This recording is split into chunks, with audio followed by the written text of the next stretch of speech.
In today's video, we're going to take another look at some area and volume formulas, but this time we're going to look at either solving for missing information or what's going to happen to those areas and volumes when we change one of the values that we plug in.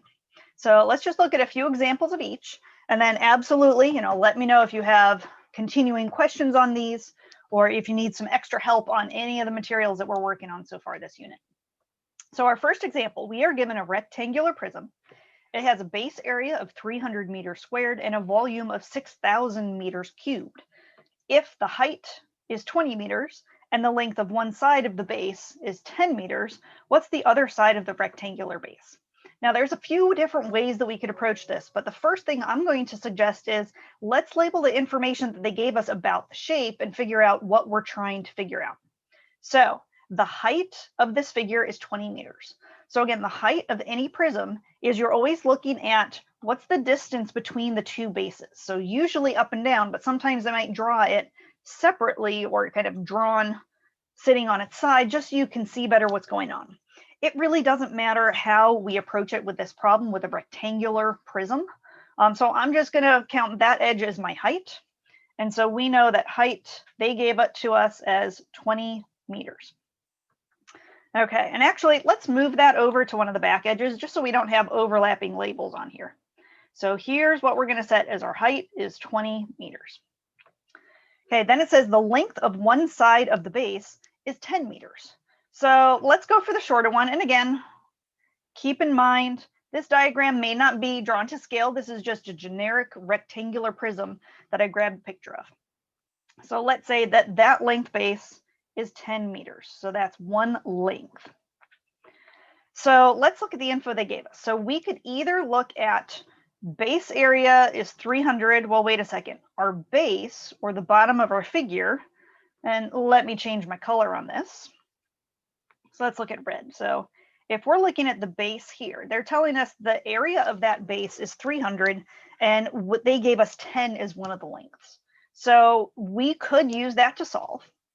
Or let's see, they gave us the volume as well. In any case, they're asking us to solve for what's the other side of the rectangular base. So we're looking for this length right here.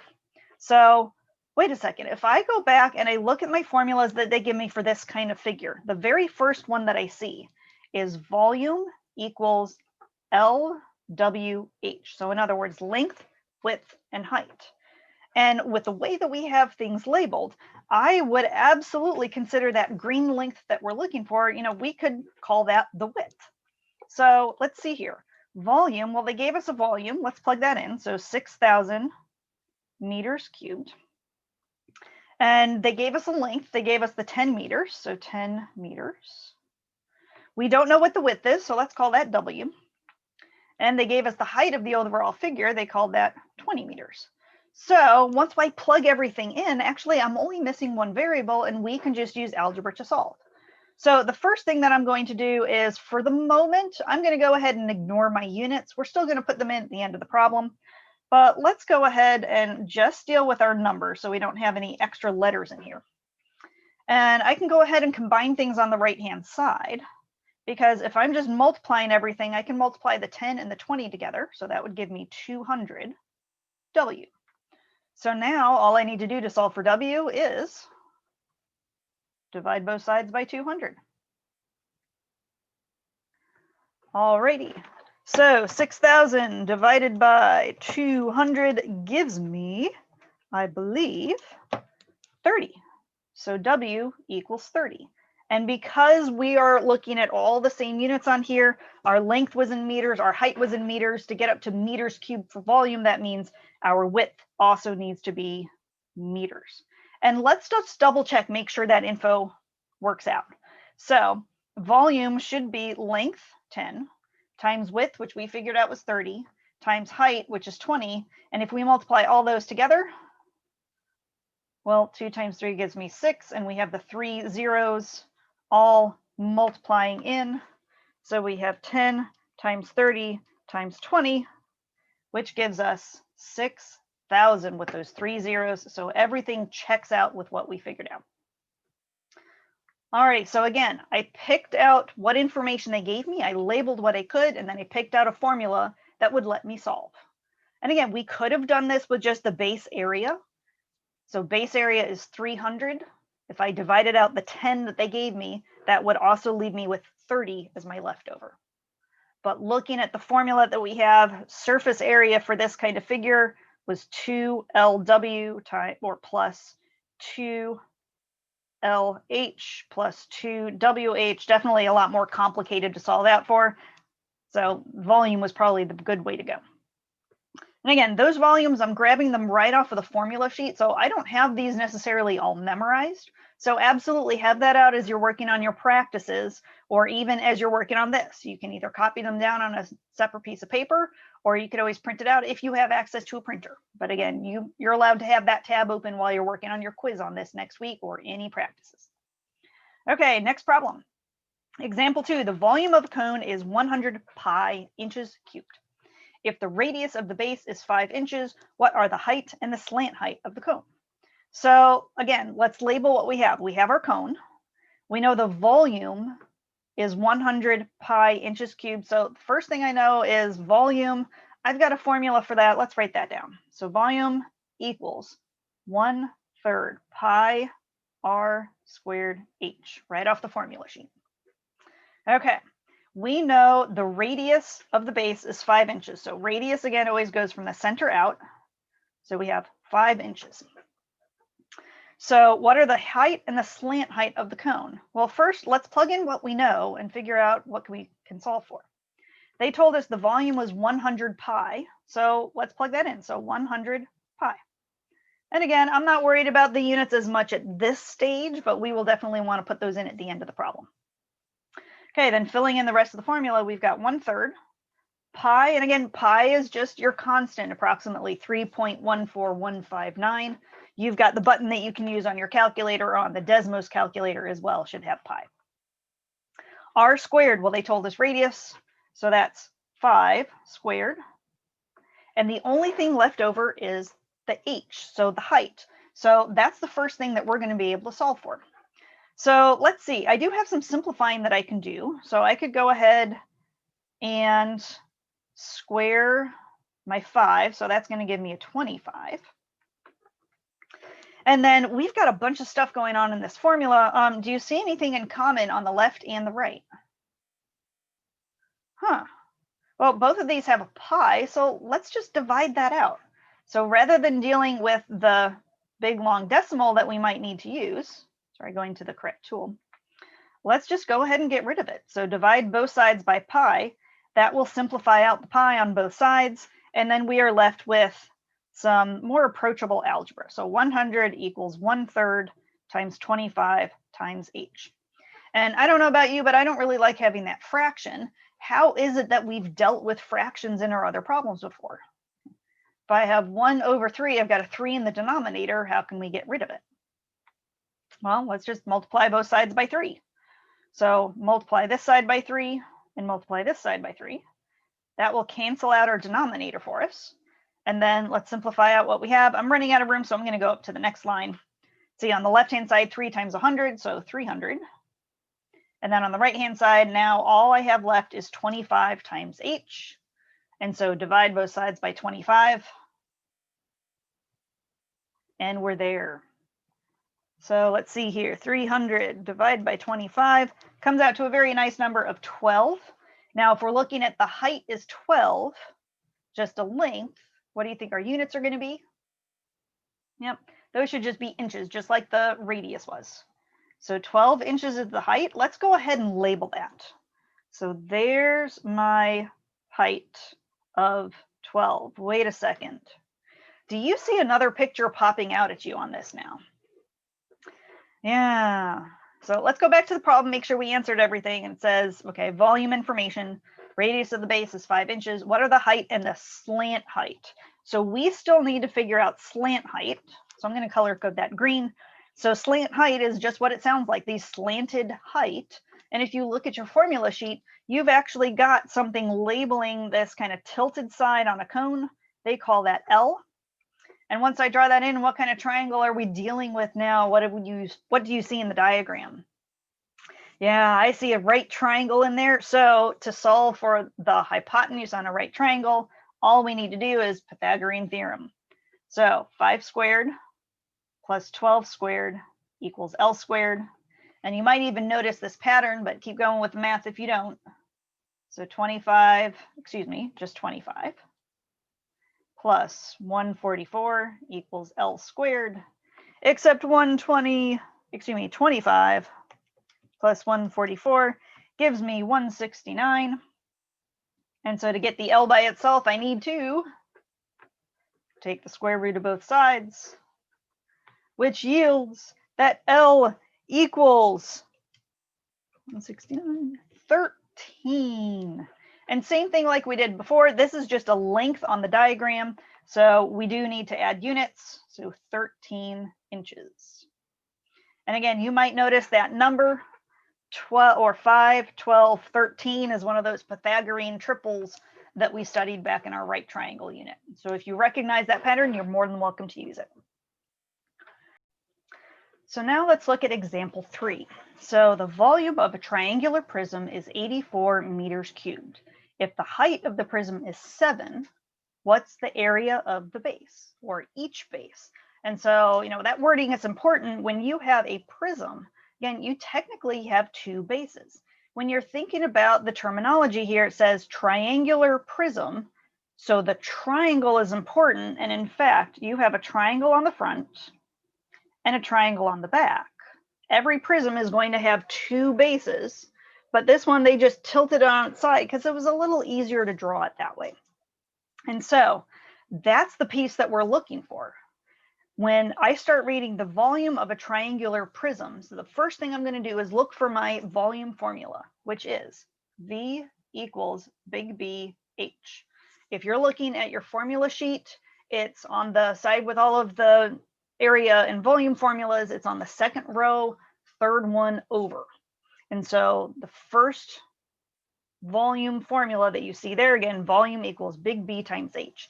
And the big B, well, that's this red piece that we shaded in front and back. That's what we don't know.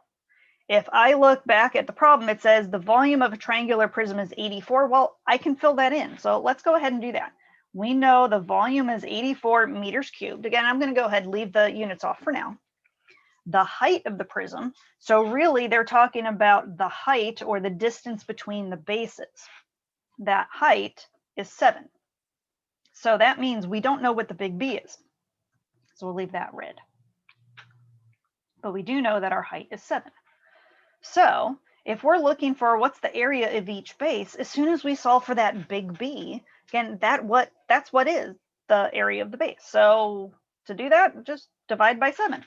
So if I divide both sides by 7, that will leave me with, let's see, 84 divided by 7 gives me 12. That's not too bad. Now that is an area. So if our units on this one are meters, then the units for the area of the base should be meters squared. So let me update that. So 12 meters squared. Not too bad. Alrighty, so the last 3 examples that we're going to do today are talking more about if you change something on your figure, what's that going to do to your surface area? What's that going to do to your volume? So it's the same sort of thing. We always want to pick out the appropriate formula first, fill in what we know. Then on this one, we're going to fill in something that'll show us what we're changing. And then we figure out what's going to happen with the algebra from there. So example 4. A triangular prism has a volume of 225 inches cubed and base area of 15 inches squared. So let's start out, actually just go ahead and write our formula. So again, let me make sure I'm on a good color. So volume, same formula as we used last time, equals big B times H. So in this case, big B, again, that's going to be the area of our triangular base. The H, that's the distance between our bases. So big B and H. Okay, volume was 225 inches cubed. Area of the base is 15. So that means we don't know what our height is. But then they tell us to do a modification. So here we go. The height is going to be doubled. So if I take that height and I multiply it by 2, that means I'm going to rewrite the right-hand side of the equation. I have to multiply it by 2. Wait a second. Can I do that in a formula? Or actually, can I do that in any equation? Can I just randomly multiply one side by a 2? Well, no, I can't. Whenever we're solving things out, we always do the same thing to both sides. So we either subtract from both sides or we multiply by both sides. So let's do that. Since I had to multiply the 2 times the h on the right-hand side, let's go ahead and multiply the 225 by 2 on the left. So I'm doing an equal thing on both sides. So let's see here. What's that going to do to the 225? What is going to happen to our volume? So that means just take 225 times 2. 225 times 2 gives me 450, which is double the volume. So we doubled the volume. So again, it's really just looking at what your setup is and algebraically trying to figure out, well, what are they really telling me to do overall to this equation? Alrighty. Number 5. If the height of a right cylinder is multiplied by 4 and the radius remains the same, what happens to the lateral area? So same thing on this one. They're just telling us to do one thing to one measurement, and then we have to figure out how it changes the equation.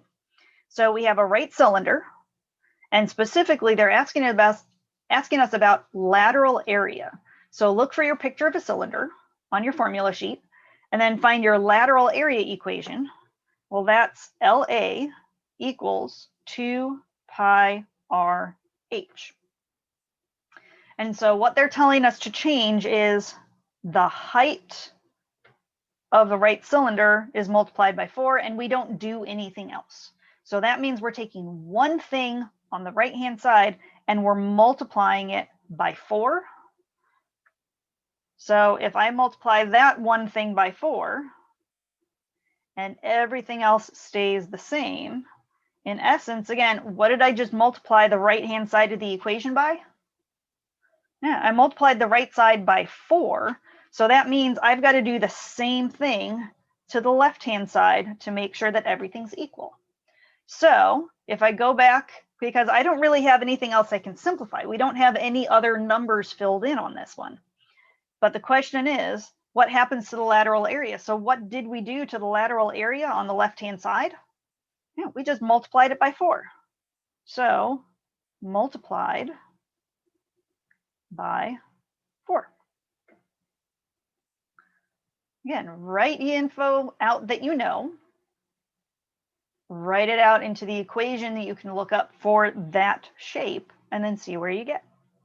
So last example, example 6.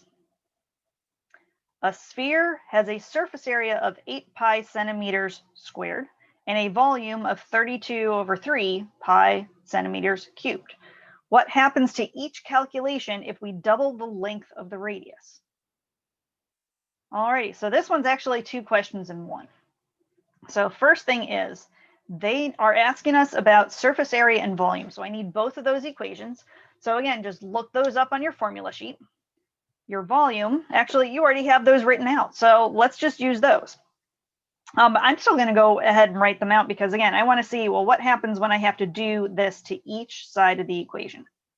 So r cubed, and then surface area is 4 pi r squared. Okay, so let's fill in what we know. So a sphere has a surface area of 8 pi centimeters. Okay, it has a volume of 32/3 pi centimeters cubed. What happens to each calculation if you double the length of the radius? So the only thing that we're doubling is radius. So where we have our radius plugged in, I'm just going to say 2r instead of r. So let's see what that looks like in the formula. So for volume, that means we're going to do, instead of r, I'm going to write, come on, 2r, but it already has a cubed in there. Wait a second. So what's going to happen if I have 2r inside the parentheses and a cube raised to the 3 exponent? What am I really having to do to that 2r? Well, I've got to take the whole thing and raise it to the third power. So r times r times r, well, that's no problem. That's still just r cubed. Okay. What about 2 times 2 times 2? Well, 2 times 2 is 4. 4 times 2 is 8. Well, let's copy everything else down and see what we've got. So 32 over 3 pi equals 4/3 pi. Oh, wait a second. Here's what I want you to do. I want you to compare. Here's where we started. There's where we ended. Huh. What does the final formula have in it that on the right-hand side that the original didn't have? We have an 8. So if you multiplied by 8 on the right-hand side, what do you have to do to the left-hand side? We got to multiply by an 8 there. So how many times are you really multiplying that volume? Volume times 8. Okay, go ahead, try and pause the video and try it out with the surface area. Same kind of thing, plug in 2r where you see an r and see what you have to simplify. Okay, let's see how you did. So again, I'm going to plug in what I figured out, or what they told me was that instead of the r, I want to use 2r because I'm doubling the length of the radius. But same kind of thing, except surface area, I copied that down wrong. That should actually be a squared, not a cubed. So let's save that. That should be a squared. Alrighty. Okay, so, well, what happens when I square 2r? In other words, 2r times 2r? Well, that turns into 4r squared. Copy everything else down. And again, do your comparison. So compare what you started with on that side of the equation with where we're at now. What extra is in there? Yeah, the 4 is in there extra. So that means we have to balance things out, multiply by a 4 on both sides to make that happen, which really means our surface area, surface area gets multiplied by 4. So again, if you'll notice, I didn't even go through to finish out simplifying. I was really just figuring out, well, what math happens when I just make that one small change in the formula and make sure to balance it out. Let me know if you have any questions, and if not, check out your practice problems next. Talk to you soon.